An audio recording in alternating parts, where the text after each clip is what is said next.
Déclaration du ministre des Postes et Télécommunications à l'occasion de la célébration de la Journée mondiale de la Poste le 9 octobre 2016. Congolaises, Congolais, chers compatriotes, le 9 octobre de chaque année, le monde entier célèbre la Journée mondiale de la Poste. Cette année, la Journée mondiale de la Poste est célébrée sous le thème « Au service d'une nouvelle société, la Poste au plus près de chez nous ».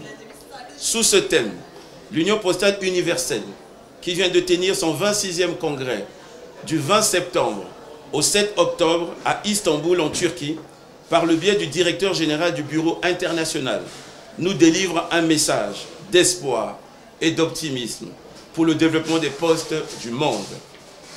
Ce développement qui sera désormais basé sur la stratégie postale mondiale d'Istanbul accorde la priorité au triptyque innovation, intégration, inclusion, aura pour but fondamentaux d'améliorer l'interopérationnalité de l'infrastructure du réseau, d'offrir des produits durables et modernes, de favoriser le bon fonctionnement aussi bien du marché que du secteur. Mesdames et messieurs, chers compatriotes, l'application de cette vision 2020 de l'Union postale universelle, qui aura cours pendant les 4 prochaines années, devra permettre aux clients de faire plus confiance à la Poste et à la Poste d'être le seul prestataire de confiance fournissant aux habitants des services essentiels à l'échelle locale et mondiale grâce à son réseau de distribution et aux obligations du service universel. Sur le plan strictement national, la Poste congolaise devra s'approprier cette stratégie mondiale pour être au diapason des attentes de nos populations. Cela est d'autant plus plausible que dans le programme d'action 2016-2021 consécutif au projet de société de son Excellence, M.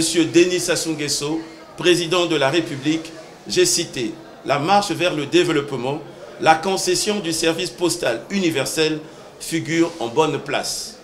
La matérialisation de cette concession permettra entre autres à l'État de prendre réellement en compte les contingences d'un développement durable et responsable du secteur postal dans ses programmations budgétaires et à l'opérateur désigné de devenir plus apte dans la manière de servir le client par l'octroi des prestations plus fiables eu égard à l'utilisation de plus en plus grande des technologies de l'information et de la communication, à l'inclusion financière plus poussée des populations et au commerce électronique.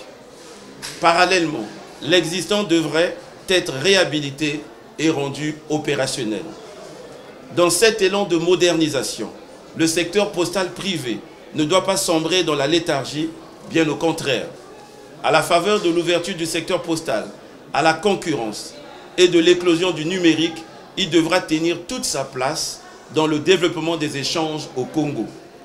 À l'image des autres postes du monde, la poste congolaise, dans toute sa diversité, doit se résoudre à rester le fournisseur de services de communication et d'échanges dignes de confiance, fiables et abordables pour les administrations, les entreprises et les habitants de la planète.